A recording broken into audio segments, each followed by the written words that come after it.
জাতীয় ঐক্যের ডাকে অন্তর্বর্তী সরকারের সংলাপ শুরু। অভ্যুত্থানকারী শিক্ষার্থীদের সঙ্গে প্রধান উপদেষ্টার বৈঠক। আওয়ামী দৃষ্টিতে বাংলাদেশকে না দেখতে ভারতের প্রতি আহ্বান। ঢাকার তলবে হাজির ভারতের হাইকমিশনার, বললেন অন্তর্বর্তী সরকারের সঙ্গে কাজ করতে চায় নয়াদিল্লি। ন্যায্যতার ভিত্তিতে সম্পর্ক চায় বাংলাদেশ, জানালেন প্রেস সচিব। বাংলাদেশে বিভাজন তৈরির চেষ্টা করছে ভারত, বলছেন বিএনপি নেতারা। পানির ন্যায্য হিস্যা পেতে আন্তর্জাতিক আদালতে লড়াই করতে হবে, বললেন তারেক রহমান। সংবিধান পুনর্লিখন চায় জাতীয় নাগরিক কমিটি। সরকারের মেয়াদ 4 বছর করার প্রস্তাব।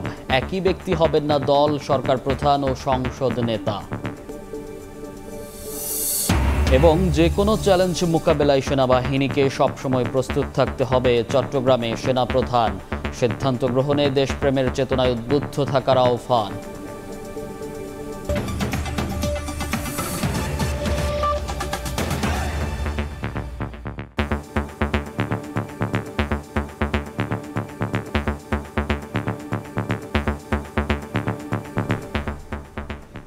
প্রবাসের সময়ের সঙ্গে আছি আমি মনির হোসেন।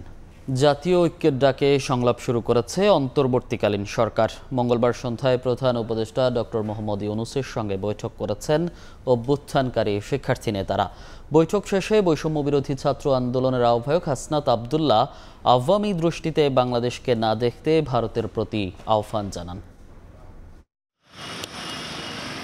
জাতীয় ঐক্য সৃষ্টিতে দেশের চলমান নানা ইস্যু নিয়ে রাজনৈতিক দল, ছাত্র সংগঠনের নেতাদের সঙ্গে বৈঠক শুরু করেছেন প্রধান উপদেষ্টা ডক্টর মোহাম্মদ ইউনূস। এরই অংশ হিসেবে মঙ্গলবার সন্ধ্যায় যমুনায় বৈষম্য বিরোধী ছাত্র আন্দোলনের নেতাদের সঙ্গে বৈঠক করেন ডক্টর মোহাম্মদ ইউনূস। প্রায় 1.5 ঘন্টা ব্যাপী চলা বৈঠকে চলমান নানা ইস্যু নিয়ে আলোচনা হয়। বৈঠক শেষে গণমাধ্যমে কথা বলেন ছাত্র নেতারা। এ সময় বৈষম্য বিরোধী ছাত্র আন্দোলনের আহ্বায়ক হাসনাত আবদুল্লাহ আওয়ামী দৃষ্টিতে বাংলাদেশকে না দেখতে ভারতের প্রতি আহ্বান জানান। ভারতের সাথে যে সম্পর্কটি, সেটি জনগণের সাথে জনগণের সম্পর্ক হয়নি, সেটি রাষ্ট্রের সাথে রাষ্ট্রের সম্পর্ক হয়নি, বরং ভারতের সাথে আওয়ামী লীগের সম্পর্ক হয়েছে। ভারতের জনগণের সাথে আমাদের বাংলাদেশের জনগণের কোনো ধরনের বিমাতা সুলভ সম্পর্ক নেই। আমাদের ছাত্র নাগরিকদের কাছ থেকে উদাত্ত আহ্বান জানাবো, ভারতের সাথে বাংলাদেশের যে সম্পর্কটি, সেই সম্পর্কটি যেন জনগণের সাথে জনগণের এবং সেটি যেন রাষ্ট্রের সাথে রাষ্ট্রের হয়। ছাত্র নেতারা অভিযোগ করেন আওয়ামী লীগ সবসময়ই সংখ্যালঘু ইস্যুকে ট্রাম্প কার্ড হিসেবে ব্যবহার করে এসেছে এবং এখনো করছে।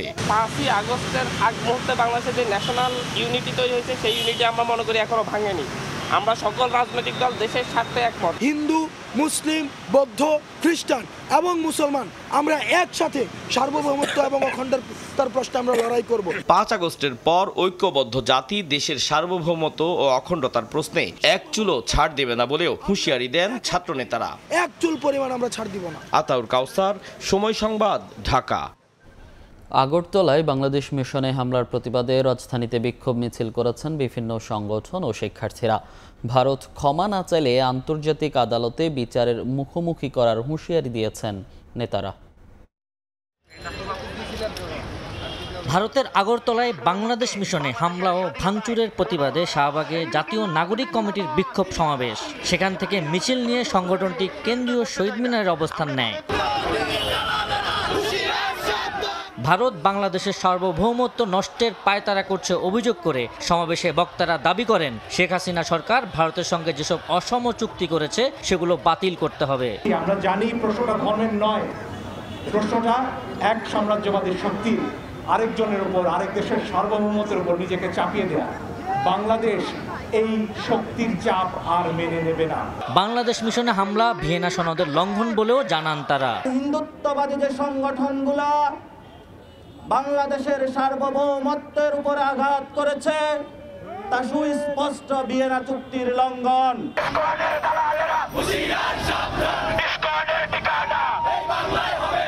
এর আগে একই ইস্যুতে প্রতিবাদ করেন শিক্ষার্থী সহ বিভিন্ন সংগঠন। মঙ্গলবার দুপুরে ফার্মগেটের আশেপাশের কয়েকটি প্রতিষ্ঠানের শিক্ষার্থীরা বের করেন মিছিল।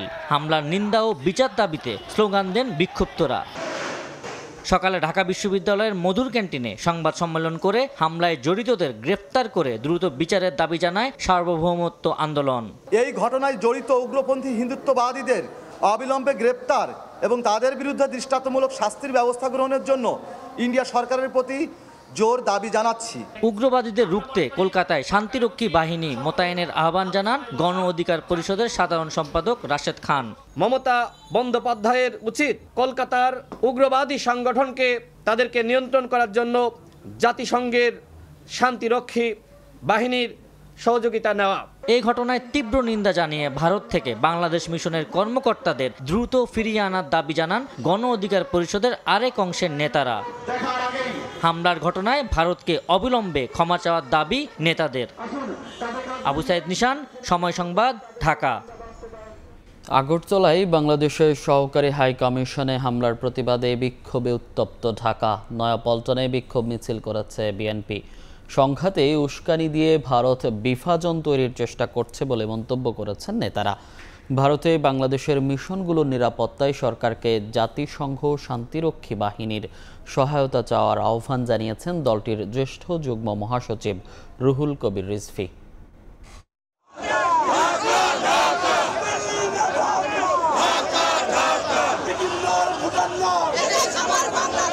প্রতিবাদে মুখর নয়াপল্টন, আগ্রাসনের বিরুদ্ধে স্লোগান। সোমবার ত্রিপুরা রাজ্যের আগরতলায় বাংলাদেশের সহকারী হাইকমিশনে হিন্দু সংঘর্ষ সমিতির হামলার নিন্দা জানিয়ে বিক্ষোভ করে বিএনপি। মঙ্গলবার দুপুরে দলটির কেন্দ্রীয় কার্যালয়ের সামনে থেকে বের হয় মিছিল।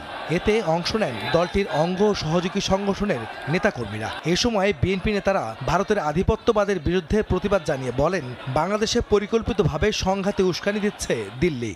বাংলাদেশের মাটিতে কোনো বিদেশি দালালদের আস্ফালন আমরা আর বরদাস্ত করব না। বাংলাদেশের মানুষ ভারতীয় আধিপত্যবাদের বিরুদ্ধে লড়াই সংগ্রাম করে ইনশাল্লাহ এই দেশের স্বাধীনতা অক্ষুণ্ণ রাখবে। এর আগে দলটির কেন্দ্রীয় কার্যালয়ে সংবাদ সম্মেলনে বিএনপির সিনিয়র যুগ্ম মহাসচিব রুহুল কবির রিজভী আহমেদ অভিযোগ করেন, বাংলাদেশে সাম্প্রদায়িক বিভাজন তৈরির চেষ্টা করছে ভারত। বাংলাদেশের ভিতরে অস্থিতিশীলতা তৈরির জন্য মরিয়া হয়ে উঠেছে ভারত। এই বাংলার মানুষ কিন্তু কখনোই দিল্লির অধীনতা মানেনি। ভারতে বাংলাদেশ মিশনগুলোতে নিরাপত্তায় দ্রুত জাতিসংঘের শান্তিরক্ষী বাহিনী পাঠানোর দাবি জানিয়ে রিজভী বলেন, তাদের দেশে সাম্প্রদায়িক সহিংসতার জন্য মোদি মমতার নজর দেওয়া প্রয়োজন। কিন্তু চরম উগ্রবাদী বিজেপি যদি বাংলাদেশের বিরুদ্ধে যুদ্ধ ঘোষণা করতে চায়, তাহলে বাংলাদেশের দেশপ্রেমিক প্রতিটা মানুষ এদেশের স্বাধীনতা সার্বভৌমত্ব রক্ষায় রুখে দাঁড়াবে। এদিকে বাংলাদেশ মিশনে হামলাকে পূর্ব পরিকল্পিত উল্লেখ করে তীব্র নিন্দা জানিয়ে বিবৃতি দিয়েছেন বিএনপি মহাসচিব মির্জা ফখরুল ইসলাম আলমগীর। আহমেদ সালেহীন, সময় সংবাদ। ভারতের কাছ থেকে পানির ন্যায্য হিস্যা আদায় করতে ব্যর্থ হয়েছে আওয়ামী লীগ সরকার। পানির জন্য প্রয়োজনে আন্তর্জাতিক আদালতে লড়াই করতে হবে বলেছেন বিএনপির ভারপ্রাপ্ত চেয়ারম্যান তারেক রহমান। রাষ্ট্র মেরামতে 31 দফা নিয়ে বেসরকারি বিশ্ববিদ্যালয়ের শিক্ষার্থীদের সঙ্গে মতবিনিময় সভায় ভার্চুয়ালি যোগ দিয়ে কথা জানান তিনি। ভারত পানির আমাদের বিভিন্ন নদীর পানিগুলার উপরে ড্যাম তৈরি করে তারা নিয়ে যাচ্ছে, বহু দেন দরবার করে। এরা তো আনেই নেই, আগে যারা স্বৈরাচার এরা তো ইচ্ছা করেই আনে নাই। আমাদেরকে এখন এটার ব্যাপারে আন্তর্জাতিক আদালতে হোক, ইউএনএ হোক, জাতিসংঘ হোক, আমাদেরকে সামনে ইনশাল্লাহ সুযোগ পেলে ফাইট করতে হবে যাতে আমরা আমাদের পানির হিস্যা আনতে পারি। আগরতলা থেকে আখাউড়ামুখী বিজেপির লং মার্চ কর্মসূচি ঘিরে সীমান্তে উত্তেজনা। আখাউড়া সীমান্তে অতিরিক্ত সদস্য মোতায়েন করেছে বিজিবি, তবে আমদানি রফতানি কার্যক্রম স্বাভাবিক রয়েছে। এদিকে ত্রিপুরার আবাসিক হোটেল ও চিকিৎসা কেন্দ্রে বাংলাদেশিদের সেবা বন্ধের ঘটনায় ক্ষোভ জানিয়েছেন পর্যটকরা। এক ব্যবসায়ীকে মারধরের অভিযোগও উঠেছে। হৃদয় পালের ক্যামেরায় ব্রাহ্মণবাড়িয়া থেকে উজ্জ্বল চক্রবর্তীর রিপোর্ট। বাংলাদেশের সহকারী হাই কমিশনে হামলার পর এবার আগরতলা থেকে আখাউড়া স্থলবন্দরমুখী লং মার্চ কর্মসূচি বিজেপির। মঙ্গলবারে এই কর্মসূচি ঘিরে উত্তেজনা দুদেশের সীমান্তে। এমনকি ত্রিপুরার আবাসিক হোটেল এবং চিকিৎসা কেন্দ্রে বাংলাদেশিদের সেবা দেওয়া বন্ধ। ভারত থেকে ফিরে তীব্র ক্ষোভ প্রকাশ করেন বাংলাদেশি পর্যটকরা। হোটেল থেকে বের করে মারধরে অভিযোগ করেন এক ভুক্তভোগী। ইমিগ্রেশনের সামনে আপনার 2-3টা ব্যারিকেড বাঁশ দিয়ে রাখছে, ছোট ছোট করে। আমরা এই নিচ দিয়ে ফাঁক দিয়ে ঢুকছি। ওনারা আমাদের সাথে যথেষ্ট উগ্র ব্যবহার করতেছে। বাংলাদেশি নাম শুনলেই ওনাদের ব্যবহারের ধরন চেঞ্জ হয়ে যাচ্ছে। আর ওনারা প্রত্যেকটা হোটেলে গিয়ে ওইখানকার পুলিশ যারা আছে ওরা প্রত্যেকটা হোটেলে গিয়ে বলে আসতেছে বাংলাদেশিদেরকে যেন কোনো ধরনের কোনো হোটেল প্রোভাইড না করে। ভিতরের দিকে বন্দরের বাইরে এরা মেইন রোডের মধ্যে বাঁশ দিয়ে এরা মানে ব্যারিকেড সৃষ্টি করে রাখছে। হঠাৎ করে রাত্রে 8টা বাজে জয় শ্রীরাম করে পরে 1-10 লোক ভিতরে ঢুকা আমার শাড়িটারি সব ছেড়ে ফেলছে, আমার স্টল ভেঙে ফেলছে, আমার 2টা স্টাফরে 5-7টা করে বক্সেন আর থাপ্পড় মারছে। তবে আখাউড়া স্থলবন্দরের ব্যবসায়ীরা জানান স্বাভাবিক রয়েছে আমদানি রপ্তানি কার্যক্রম। ভিতরে নাকি কি গন্ডগোল হইতেছে সেটা আমরা জানিও না, কিন্তু আমরা খুব ভালো অবস্থাতে আছি। সীমান্তে অনাকাঙ্ক্ষিত পরিস্থিতি মোকাবেলায় সতর্ক অবস্থান রয়েছে বিজিবি। সীমিত পরিসরে যাত্রী আসা যাওয়া করছে, আর আমদানি রপ্তানি স্বাভাবিক রয়েছে এবং দুই প্রান্তে বিজিবি এবং বিএসএফ পর্যাপ্ত ফোর্স মোতায়েন করা হয়েছে। সীমান্তে অতিরিক্ত সদস্য মোতায়েন করা হয়েছে বলে জানিয়েছে বিজিবি। উজ্জ্বল চক্রবর্তী, সময় সংবাদ, ব্রাহ্মণবাড়িয়া। দেশপ্রেমের চেতনায় উদ্বুদ্ধ থেকে যে কোনো চ্যালেঞ্জ মোকাবেলায় সেনাবাহিনীকে প্রস্তুত থাকার আহ্বান জানিয়েছেন সেনাপ্রধান জেনারেল ওয়াকারুজ্জামান। চট্টগ্রামে মিলিটারি একাডেমি প্যারেড গ্রাউন্ডে শীতকালীন রাষ্ট্রপতি কুচকাওয়াজ অনুষ্ঠানে এ আহ্বান জানান সেনাপ্রধান। চারদিকে সাত সাত রব, বাদ্যযন্ত্রের তালে তালে চলছে কুচকাওয়াজ। বাংলাদেশ মিলিটারি একাডেমি 87 বিএমএ দীর্ঘমেয়াদী ও 59 বিএমএ স্পেশাল কোর্সের অফিসার ক্যাডেটদের কমিশন প্রাপ্তি উপলক্ষে মঙ্গলবার রাষ্ট্রপতি কুচকাওয়াজ অনুষ্ঠিত হয় চট্টগ্রামের ভাটিয়ারিস্থ বিএমএ প্যারেড গ্রাউন্ডে।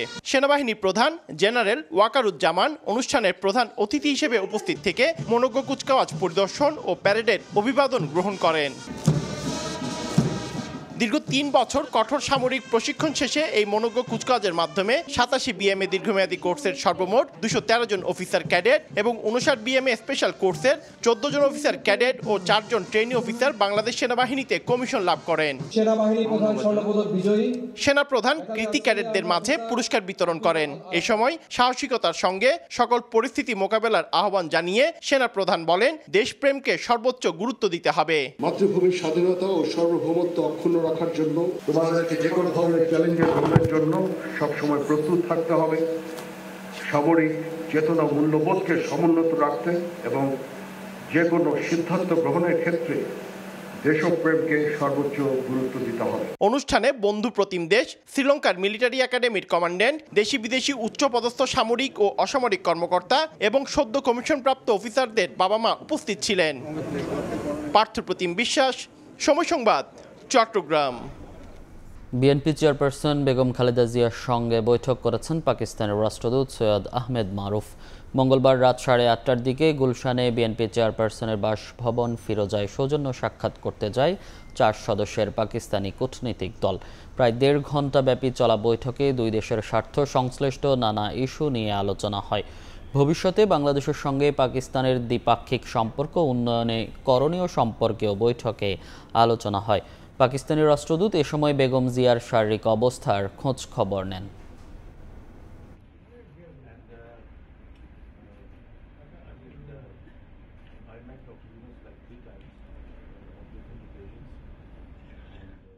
বাংলাদেশ পাকিস্তানের যে রিলেশন, সেই রিলেশনকেই তারা আবার নতুন করে আগামী দিনে যাতে ঝালাই করতে পারে, মিন্স তারাও আরও নতুন উচ্চতায় নিয়ে যেতে পারে, সেজন্যই ওনার সাথে কথাও বলেছেন, আলোচনা করেছেন। বাট ম্যাডাম যেহেতু অসুস্থ, কাজে এই ম্যাডাম এগুলো শুনেছেন।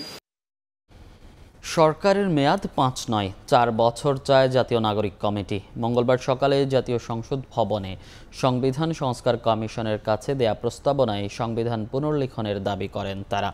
একজনের 2 বারের বেশি রাষ্ট্রপতি ও প্রধানমন্ত্রী না হওয়ার পাশাপাশি একই ব্যক্তিকে দল, সরকার প্রধান ও সংসদ নেতা না করার প্রস্তাব দেয় সংগঠনটি। বিদ্যমান কাঠামো নয়, বরং নতুন রাজনৈতিক বন্দোবস্তের মাধ্যমে ফ্যাসিবাদী ব্যবস্থার বিলোপ করতে হবে, এমন দাবিতে সাম্প্রতিক সময়ে নতুন সংবিধানের আওয়াজ উঠেছে অভ্যুত্থানকারী শিক্ষার্থীদের বিভিন্ন প্ল্যাটফর্ম থেকে। মঙ্গলবার জাতীয় সংসদ ভবনে সংবিধান সংস্কার কমিশনের কাছে নিজেদের আনুষ্ঠানিক প্রস্তাবনা তুলে ধরে জাতীয় নাগরিক কমিটির 7 সদস্যের প্রতিনিধি দল। 1.5 ঘণ্টাব্যাপী মতবিনিময়ে সংস্কার নয়, গণপরিষদ নির্বাচনের মাধ্যমে নতুন সংবিধান প্রণয়নের দাবি জানানো হয়। 69 দফা লিখিত প্রস্তাবনা তুলে ধরে জাতীয় নাগরিক কমিটি। গণভোটের আইন প্রণয়ন করতে হবে সংবিধানের আন্ডারে এবং 2/3 ভোটের মাধ্যমে যে নতুন সংবিধানকে চেঞ্জ করার যে প্রক্রিয়াটা আছে, আমরা চাই যে সেই প্রক্রিয়াটা আর না থাকুক। পুনর্লিখিত সংবিধানে নতুন 5 মূলনীতি ও দ্বিতীয় প্রজাতন্ত্র ঘোষণাপত্র যুক্ত করার প্রস্তাব তুলে ধরে প্রতিনিধি দল। নতুন সংবিধান আমাদের 24-এর অভ্যুত্থানে যারা শহীদ হয়েছেন তাদের আকাঙ্ক্ষাকে ধারণ করে 71-এ যারা শহীদ হয়েছেন তাদের আকাঙ্ক্ষাকে ধারণ করে সেরকম একটা সংবিধানের প্রস্তাবনা আমরা রেখেছি। যদিও নতুন সংবিধান নয়, বরং বিদ্যমান সংবিধানে সংশোধনী আনার কথা বলছে বিভিন্ন রাজনৈতিক দল। এমন অবস্থায় নিজেদের দাবি পূরণের ব্যাপারে কতটা আশাবাদী জাতীয় নাগরিক কমিটি? রাজনৈতিক দলগুলোর কাছে আমরা বিনীত আহ্বান রাখবো, নতুন রাজনৈতিক বন্দোবস্তের পক্ষে জনগণ তাদের যে প্রত্যাশা ব্যক্ত করেছে সে প্রত্যাশার সঙ্গে যেন রাজনৈতিক দলগুলো তাদের একমত রাখেন। বিরোধী দলীয় নেতার ছায়া মন্ত্রিসভা গঠন, প্রতি বিভাগে হাইকোর্টের বেঞ্চ, সব স্থানীয় সরকার নির্বাচনে নতুন পদ সৃষ্টি করে অনূর্ধ্ব 30 বছর বয়সীদের নির্বাচনে প্রতিযোগিতা করার ব্যবস্থা সংবিধানে অন্তর্ভুক্ত করার প্রস্তাব তুলে ধরে জাতীয় নাগরিক কমিটি। ফারুক ভিয়া, রবিন, সময় সংবাদ, ঢাকা। ঘুষ ছাড়া পাসপোর্ট বিআরটিএ বিচারিক ও আইন শৃঙ্খলা রক্ষাকারী সংস্থার সেবা মেলে না, এমন অভিজ্ঞতার কথা জানিয়েছেন সেবা নেয়া 77% মানুষই। নাগরিক সেবা নিতে গত 16 বছরে ঘুষ দিতে হয়েছে প্রায় 1.5 লাখ কোটি টাকা। এই চিত্র উঠে এসেছে ট্রান্সপারেন্সি ইন্টারন্যাশনাল বাংলাদেশ টিআইবির গবেষণা প্রতিবেদনে। টিআইবি জানায়, কেন্দ্রীয় ব্যাংক ও গোয়েন্দা সংস্থা মিলে ধ্বংস করেছে দেশের ব্যাংক ও আর্থিক খাতকে। দুর্নীতি বিরোধী সংস্থা টিআইবি বলছে 2009 থেকে 2024 সাল পর্যন্ত নাগরিক সেবা নিতে 1,46,252 কোটি টাকা ঘুষ দিতে বাধ্য হয়েছেন সাধারণ মানুষ। এর মধ্যে গেল বছরই সেবা খাতে লেনদেন হয়েছে 10,902 কোটি টাকার ঘুষ। সবচেয়ে বেশি দুর্নীতিগ্রস্ত খাতের তকমা পেয়েছে পাসপোর্ট, এরপর রয়েছে বিআরটিএ আইন শৃঙ্খলা রক্ষা সংস্থা ও বিচারিক সেবা। সেবা খাতে দুর্নীতি শীর্ষক টিআইবির গবেষণা প্রতিবেদনে উঠে এসেছে এমন দুর্দশার চিত্র। 2009 থেকে 2024 পর্যন্ত সেবা গ্রহীতারা সেবা নেওয়ার ক্ষেত্রে 1,46,252 কোটি টাকা ঘুষ দিতে বাধ্য হয়েছেন। প্রতিবেদন প্রকাশ উপলক্ষে মঙ্গলবার সকালে রাজধানীর ধানমন্ডিতে টিআইবি কার্যালয়ে আয়োজিত সংবাদ সম্মেলনে জানা হয়, সেবা নিতে 2023 সালে প্রতিটি পরিবার গড়ে ঘুষ দিয়েছে 5,680 টাকা। বিচারিক সেবা নিতে খরচ হয়েছে 30,972 টাকা। সবচেয়ে বেশি দুর্নীতি ও ঘুষ লেনদেন হয়েছে বরিশাল বিভাগে। গ্রামাঞ্চলের জনগণ তুলনামূলকভাবে শহরাঞ্চলের তুলনায় বেশি দুর্নীতির শিকার হয়েছেন। যাদের দুর্নীতি থামানোর কথা তারাই দুর্নীতিগ্রস্ত হওয়ায় দুর্নীতি রোধ করা যাচ্ছে না বলে জানায় টিআইবি। দুর্নীতি দমন কমিশনের বিষয়ে তো যত কম বলা যায় ততই ভালো। এমন কোনো অপরাধ নাই যেটাতে পুলিশ আমাদের জড়িত থাকেন না। ব্যাংক খাত ধ্বংসের কারিগর হিসেবে বাংলাদেশ ব্যাংক ও গোয়েন্দা সংস্থাকে দায়ী করেন টিআইবির নির্বাহী পরিচালক। যারা ঘুষের কারণে জিম্মি। শুভ খান, সময় সংবাদ, ঢাকা। দলীয় এজেন্ডা বাস্তবায়নে নিজেকে বিকিয়ে দেয়া শিল্পীরা সাংস্কৃতিক অঙ্গনে ফিরে আসতে চাইলে আগে জবাবদিহি করতে হবে, এমন দাবি তুলছে বাংলাদেশ উদীচী শিল্পী গোষ্ঠী। মঙ্গলবার বিকেলে রাজধানীর শিল্পকলা একাডেমিতে আয়োজিত এক সভায় বক্তারা রাজনৈতিক প্রেক্ষাপটে সাংস্কৃতিক বিভাজন সৃষ্টি হওয়া থেকে সতর্ক থাকার আহ্বান জানান। বিগত সরকারের আমলে সাধারণ মানুষের কথা না বলে দলীয় বয়ান দিয়ে স্বার্থ হাসিলের পায়তারা করেন অনেক জনপ্রিয় শিল্পী। এমনকি বিভিন্ন শিল্পী গোষ্ঠীর আন্দোলনকে দমন করতে ব্যবহার করতেন জামাত রাজাকার ট্যাগ। বিকেলে শিল্পকলা একাডেমিতে বাংলাদেশ উদীচী শিল্পী গোষ্ঠী আয়োজিত এক মুক্ত সংলাপে এমন মন্তব্য করেন বক্তারা। আমরা তো শুনিই নাই, আমরা তো তাদেরকে আলাদা করে জামাত শিবির বলে ওই দাড়ি টুপি মানেই সে আমার থেকে দূরে, সে আমার মতো না। প্রত্যেকটা সাংস্কৃতিক প্রকাশের পক্ষে আমাকে দাঁড়াতে হবে, তাহলে না আমি সেই বৈষম্যহীন, সেই সকলের সহাবস্থানমূলক সাংস্কৃতিক ঐক্যের দিকে যেতে পারবো। বক্তারা বলেন, মুক্তিযুদ্ধ এবং অভ্যুত্থান উভয় চেতনাকে একই সূত্রে গেঁথে এগিয়ে যেতে পারার উপরই নির্ভর করছে জুলাই বিপ্লবের অর্জন ধরে রাখা। তাই এখন সাংস্কৃতিক কার্যক্রম চালিয়ে যেতে প্রয়োজন মানুষের সঙ্গে সম্পর্ক স্থাপন। আমাদের আসলে ব্যাপক সমালোচনা, আত্মপর্যালোচনা দরকার, কিন্তু আমরা এগুলো বললেই কিন্তু হবে না। জনগণ কিভাবে ভাবছে, দেখছে, সেটাও গুরুত্বপূর্ণ। মানে তার কষ্টটা আপনি যখন শেয়ার করবেন, তাকে যে নিপীড়ন করছে তার বিরুদ্ধে আপনি যখন তার পাশে এসে দাঁড়াবেন, আপনি যখন তার রাস্তার সংগ্রামে থাকবেন, তখন সে আপনার কালচারাল অ্যাক্টিভিজমকে অত্যন্ত ভালোবেসে গ্রহণ করবে। গণ অভ্যুত্থানে সুবিধাভোগীদের শিল্পের জগৎ ছেড়ে আপাতত ব্যক্তিগত জীবনে মনোনিবেশ করারও পরামর্শ দেন বক্তারা। শাখাওয়াত হোসেন শাহ, সময় সংবাদ, ঢাকা। আগের চেয়ে অর্ধেকের বেশি সুদ কমিয়ে আইসিবিকে 3,000 কোটি টাকা দিল বাংলাদেশ ব্যাংক। এই অর্থের বেশিরভাগই ঋণ পরিশোধ এবং পুঁজিবাজারে বিনিয়োগ করা হবে বলে জানিয়েছেন প্রতিষ্ঠানটির চেয়ারম্যান। 10% থেকে কমিয়ে 4% সুদে আইসিবিকে 3,000 কোটি টাকা দিয়েছে বাংলাদেশ ব্যাংক। ঋণের সুদ কমানোয় স্বস্তি প্রকাশ করেছেন আইসিবি চেয়ারম্যান আবু আহমেদ। 10% অর্থ নিয়ে আইসিবি কিছু করতে পারবে না, বরং আরও ঋণগ্রস্ত হবে, আরও নিচের দিকে যাবে পারফরমেন্স। আমাদের ম্যানেজিং ডিরেক্টর বলল ওটা 4%। তো এটা আমাদের জন্য বিরাট রিলিফ ফর আইসিবি। ঋণের টাকার 2/3 খরচ হবে আইসিবির নেয়া ঋণ পরিশোধেই, বাকি অর্থ শেয়ার বাজারে বিনিয়োগের ঘোষণা দিয়েছেন তিনি। কোন কোন ঋণটা আমরা পরিশোধ করব সেটা একটা করার জন্য, আইডেন্টিফাই করার জন্য বলা হচ্ছে। সাধারণত যেগুলো হাই ইন্টারেস্ট বিয়ারিং সেগুলো আগে দেওয়া হবে, আর বাকিটা আমাদের মার্কেট সাপোর্টের দিকে, ওটা আলাদা বিউ অ্যাকাউন্ট করবে। মঙ্গলবার এক সংবাদ সম্মেলনে আইসিবি চেয়ারম্যান বলেন, একের পর এক ভুল সিদ্ধান্ত ও দুর্বল শেয়ারে বিনিয়োগের কারণে বিগত 1 দশকে দুর্বল হয়ে পড়েছে আইসিবি। পুঁজিবাজারে বিনিয়োগকারীদের বুঝে শুনে বিনিয়োগের আহ্বান জানিয়ে সুদিন ফেরার প্রত্যাশা করেন আইসিবি প্রধান। মহির মারুফ, সময় সংবাদ, ঢাকা। দক্ষিণ কোরিয়ায় জরুরি ভিত্তিতে সামরিক আইন জারি করেছেন দেশটির প্রেসিডেন্ট ইউন সুক ইয়েল। মঙ্গলবার জাতির উদ্দেশ্যে দেয়া ভাষণে এই ঘোষণা দেন তিনি। বলেন, উত্তর কোরিয়ার কমিউনিস্ট বাহিনীর হাত থেকে দেশকে রক্ষা করতে এই পদক্ষেপ নেওয়া হয়েছে। এছাড়াও দেশবিরোধী কার্যকলাপ থেকে দক্ষিণ কোরিয়াকে সুরক্ষা দিতেই জরুরি অবস্থা জারি করা হয়েছে বলেও উল্লেখ করেন তিনি। সামরিক আইনের মাধ্যমে একটি স্বাধীন ও গণতান্ত্রিক দেশ পুনর্গঠন করবেন বলেও আশা ব্যক্ত করেছেন প্রেসিডেন্ট ইয়ন। তার এই ঘোষণাকে অসাংবিধানিক আখ্যা দিয়েছে দেশটির বিরোধী রাজনৈতিক দলগুলো। এদিকে সামরিক আইন বাতিলে পার্লামেন্টে চলছে ভোট।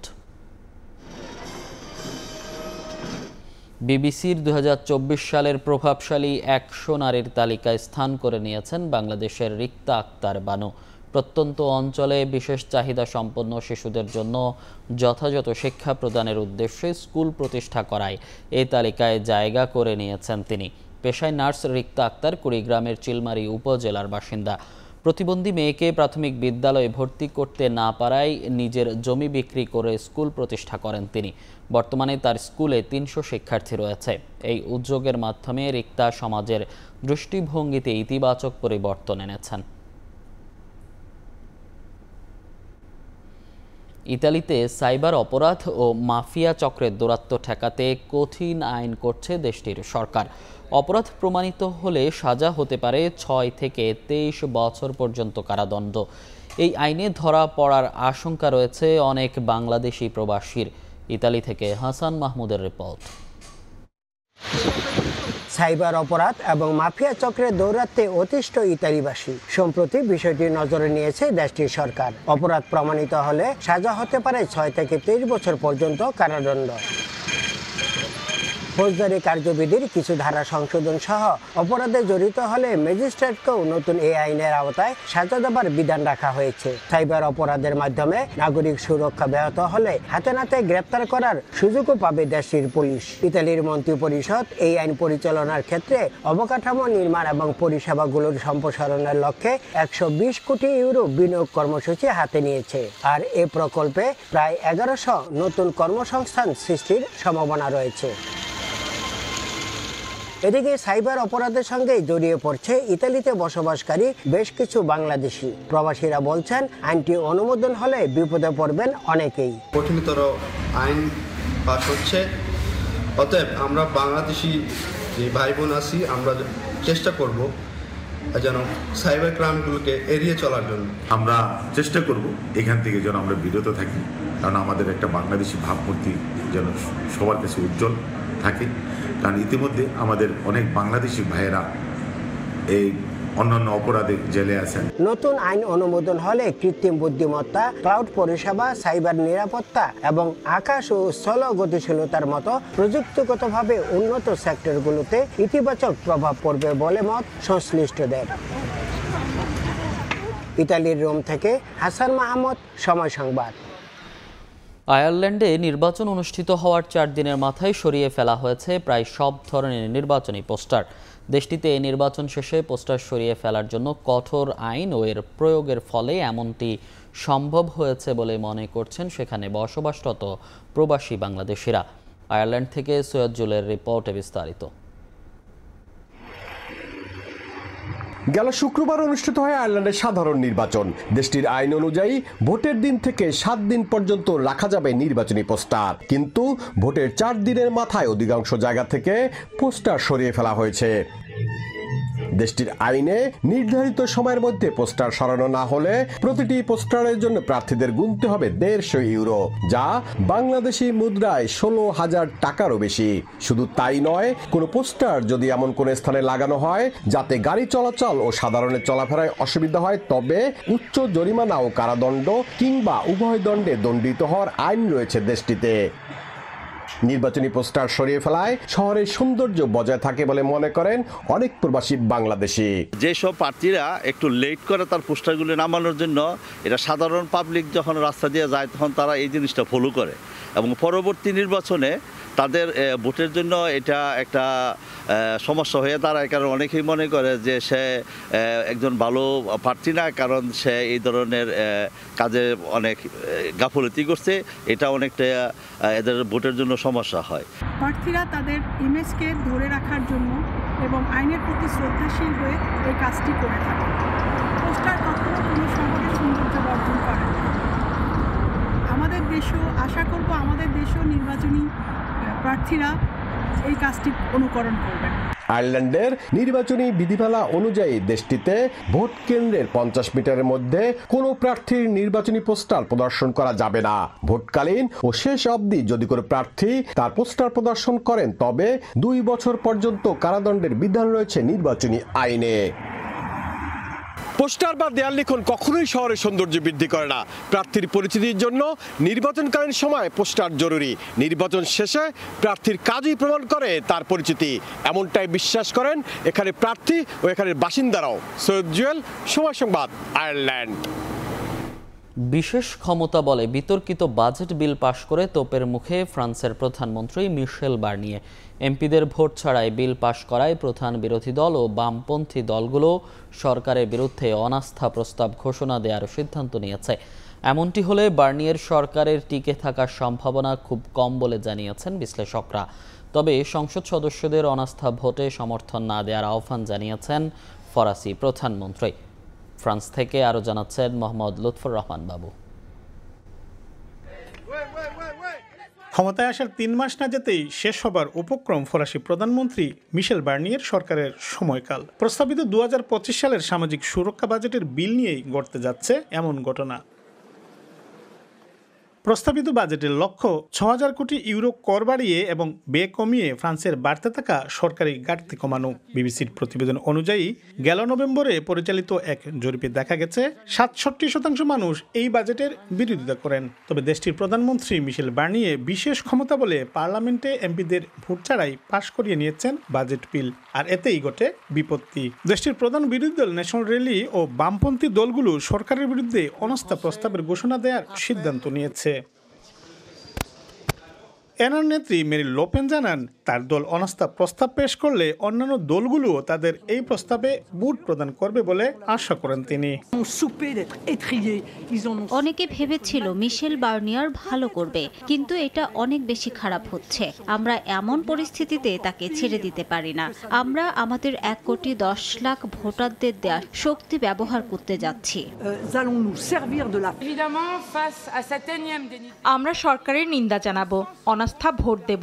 এই রাজনৈতিক বিশৃঙ্খলার জন্য বার্নিয়ার সরকার ও প্রেসিডেন্ট ইমানুয়েল ম্যাক্রো দায়ী। ন্যাশনাল র্যালির সদস্যদের পাশাপাশি বাম দলের সদস্যরা যদি অনাস্থা প্রস্তাবে ভোট দেন, তবে বার্নিয়ার সরকারের টিকে থাকার সম্ভাবনা খুব কম বলে জানান বিশ্লেষকরা। এই প্রস্তাব পেশ করার জন্য তাদের হাতে সময় আছে 24 ঘন্টা। বুধবারের মধ্যেই হতে হবে ভোট। এদিকে প্রধানমন্ত্রী মিশেল বার্নিয়ে সংসদ সদস্যদের অনাস্থা ভোটে সমর্থন না দেওয়ার আহ্বান জানিয়েছেন। 1962 সাল থেকে কোনো ফরাসি সরকারকে এ ধরনের ভোটের মাধ্যমে জোরপূর্বক ক্ষমতাচ্যুত করা হয়নি। দেশটিতে আকস্মিক মধ্যবর্তী নির্বাচনের পর বার্নিয়ে সরকারের গঠিত সংসদে তাদের সংখ্যাগরিষ্ঠতা ছিল না। এই অবস্থায় তাদের বিরুদ্ধে যে অনাস্থা প্রস্তাব আসছে তা পাশ হলে 1962 সালের আবার একটি সরকারের পতন দেখবে ফ্রান্স। মোহাম্মদ লুৎফর রহমান বাবু, সময় সংবাদ, ফ্রান্স।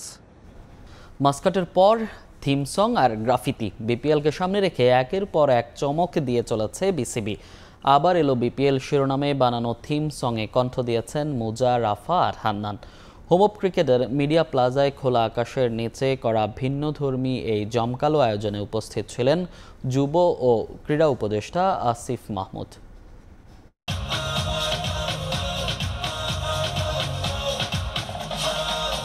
মাস্কাটের পর থিম সং বিপিএল এর নতুন আসরকে সামনে রেখে সব প্রথমের চমক নতুন বোর্ডের।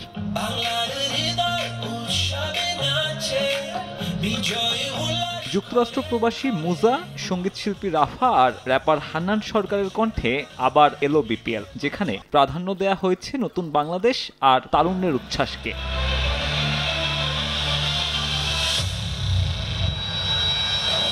বিপিএলকে সামনে রেখে চলমান সংস্কার কাজের মাঝেই মিডিয়া প্লাজায় করা হয় এমন আয়োজন। বিশাল মঞ্চের পেছনে এলইডি স্ক্রিন আর আলোর খেলায় পুরোটা সময় মাতিয়ে রাখা হয় অতিথিদের। গোটা আয়োজন জুড়েই ছিল ভিন্নতা, কখনো কাজী নজরুলের বিদ্রোহী কবিতা, কখনো বা স্মৃতিতে জুলাই গণ অভ্যুত্থানের শহীদ আবু সায়েদ মুগ্ধরা।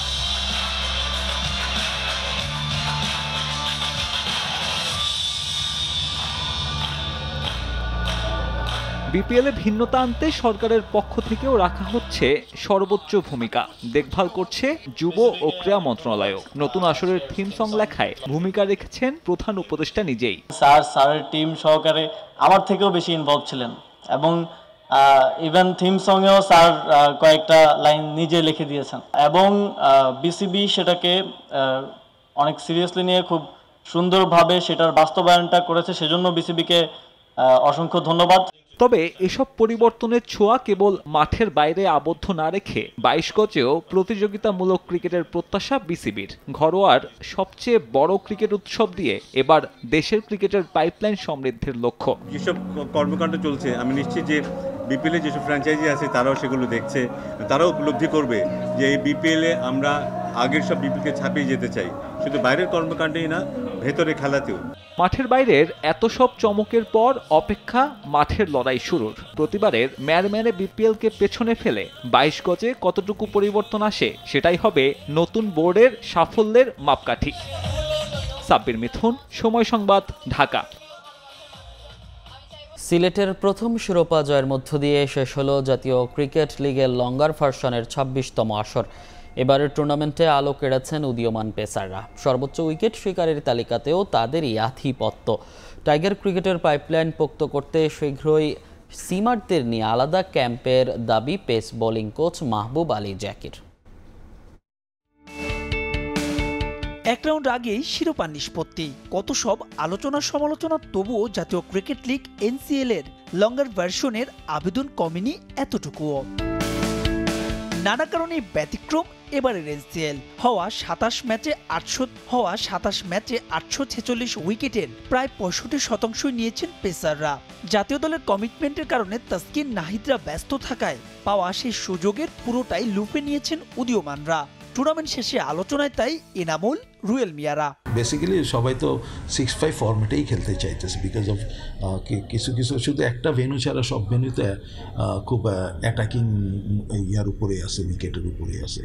বেসিক্যালি ওই সব উইকেটে যেহেতু 6 মিলিমিটার গ্রাস আছে, তারপরে উইকেট ভালোভাবে মেনটেন হইতেছে এবং উইকেটও অনেকগুলা face by face, game by game wicket change হইতেছে, গ্রাস চেঞ্জ হইতেছে।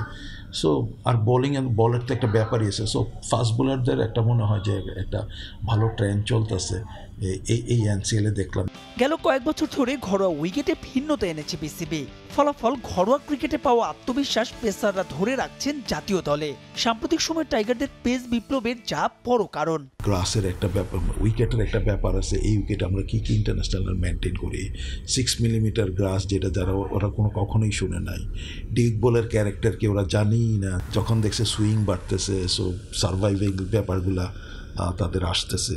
তাই তো নতুন করে পরিকল্পনা সাজানোর এখনই সময়। দ্রুতই বন্ধ হয়ে যাওয়া পেসারদের নিয়ে ক্যাম্প চালু করার মিলল তাগিদ। আমার কাছে মনে হয় ফাস্ট বোলিং ক্যাম্পটার সাথে ফাস্ট বোলিংয়ের একটা রিহ্যাব সেন্টার টাইপ, রাইট?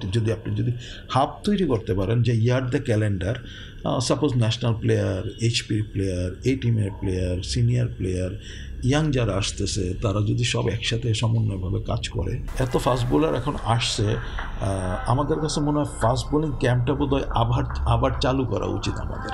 এটার দিকে ভালোভাবে বিসিবির নজর দেওয়া উচিত। তাইলে ইয়াং আরও ফাস্ট বোলার আসবে। শুধু ক্যাম্পটা চালু করলে হবে না, monitoring cell is very important.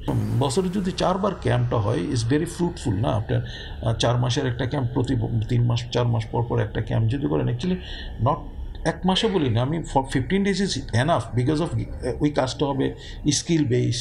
11 December থেকে শুরু এনসিএল এর টি20 ফরম্যাট, যেখানে যোগ হবেন জাতীয় দলের বড় সব নাম। তাই তো সেখানেই উদীয়মান এই পেসারদের হবে আসল পরীক্ষা মনে করেন বিসিবির এই সিম বোলিং কোচ। মাহবুব রিমন, সময় সংবাদ, ঢাকা। পিটার বাটলারের সঙ্গে চলতি মাসে চুক্তির মেয়াদ শেষ হলেও নবায়ন না করেই তাকে ছুটিতে পাঠাচ্ছে বাফুফে। 7 ডিসেম্বর নারী দলের সংবর্ধনা শেষে ইংল্যান্ড পাড়ি জমাবেন সাফজয়ী কোচ। আবারও বাংলাদেশে ফিরবেন কিনা বিষয়টি নিশ্চিত না হলেও বাটলারের বিশ্বাস নতুন চুক্তির পথে হাঁটবে বাফুফে। এদিকে ভবিষ্যৎ নিয়ে অনিশ্চয়তা থাকলেও তার অধীনেই শুরু হয়েছে অনূর্ধ্ব 20 নারী সাফের প্রস্তুতি। তবে কি বাংলাদেশ ফুটবল ফেডারেশনের শেষ পিটার বাটলার অধ্যায়? এমন প্রশ্ন চাইলেই তোলা যায়, কারণ 31 ডিসেম্বর তার চুক্তির মেয়াদ শেষ, সেটা নবায়ন না করেই তাকে ছুটি দিচ্ছে বাফুফে। কক্সবাজারে 7 ডিসেম্বর নারী দলের সংবর্ধনার পরদিনই ইংল্যান্ডের বিমান ধরার কথা ব্রিটিশ কোচের। বাংলাদেশকে সাফ শিরোপা উপহার দেওয়ার পরও যেন মন ভরাতে পারেননি পিটার বাটলার। গুঞ্জন আছে নারী ফুটবলারদের একটা অংশ তাকে চায় না, কিন্তু কেন চান না সেই বিষয় সামনে আনেননি কেউ। যদিও বাফুফের অনেক কর্মকর্তা পিটারের বিষয়ে ইতিবাচক অবস্থানে, ব্রিটিশ কোচ এটা নিজেও জানেন। আমি জানি না আমার ভবিষ্যৎ কি, কারণ আমার সঙ্গে এখনো কোনো চুক্তি হয়নি বাফুফের। তবে ফেডারেশনের শীর্ষ কর্তাদের সঙ্গে আলোচনা হয়েছে, তারা আমার বিষয়ে ইতিবাচক। সত্যি বলতে আমারও এখানে কাজ করার আগ্রহ আছে, এখন দেখা যাক কি হয়। আমি আসছে সপ্তাহে ছুটিতে যাব, খুব সম্ভবত সেটা ফুটবলারদের সংবর্ধনার পর। সেখানে আমাকে আমন্ত্রণ জানানো হয়েছে, এজন্য আমি সম্মানিত বোধ করছি। এদিকে ভবিষ্যৎ নিয়ে অনিশ্চয়তা থাকলেও দায়িত্বে অবহেলা নেই পিটার বাটলারের। অনূর্ধ্ব 20 দল নিয়ে কাজ শুরু করেছেন ইংলিশ কোচ। ঘরের মাঠে এবারও নারীদের জুনিয়র সাফ, এখানেও আছে শিরোপা ধরে রাখার সমীকরণ। চ্যালেঞ্জিং হলেও তা উপভোগ করছেন পিটার বাটলার। কোচিং পেশাটাই এমন, সবসময় আপনাকে চ্যালেঞ্জের মধ্যে দিয়ে যেতে হবে। কোনো সফলতাই এখানে শেষ কথা নয়। আমি ফুটবলারদের সাফ চ্যাম্পিয়ন করেছি, এটা এখন অতীত।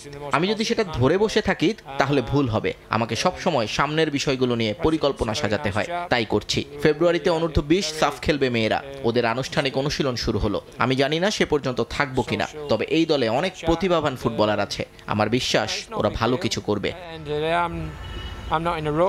এলিট একাডেমি কোচ হিসেবে বাংলাদেশ অধ্যায় শুরু করেন পিটার। মারুফুল হক চলে যাবার পর গেল সাফ চ্যাম্পিয়নশিপে তাকে নারী দলের হেড কোচ করে বাফুফে। সফল এই কোচের বাফুফে ভবিষ্যৎ এখন সত্যি সংশয়ে। ফেডারেশনের একটি সূত্র বলছে নারী ফুটবলারদের বড় একটি অংশ আপত্তি জানিয়েছে তার চুক্তি নবায়ন নিয়ে। তবে পিটারকে ধোঁয়াশাই না রেখে 2-1 সপ্তাহের মধ্যেই বৈঠক করে তার বিষয়ে চূড়ান্ত সিদ্ধান্ত নেবে ফুটবল ফেডারেশন। এসএম ইকবাল, সময় সংবাদ, ঢাকা।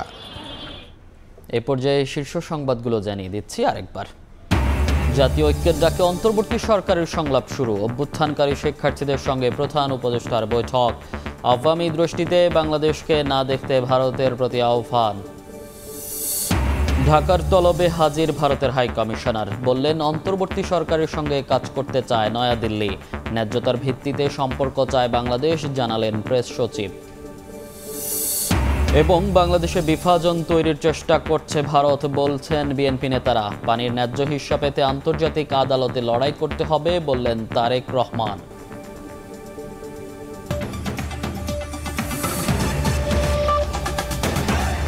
এই ছিল প্রবাসী সময়, সঙ্গে থাকুন সময়ের।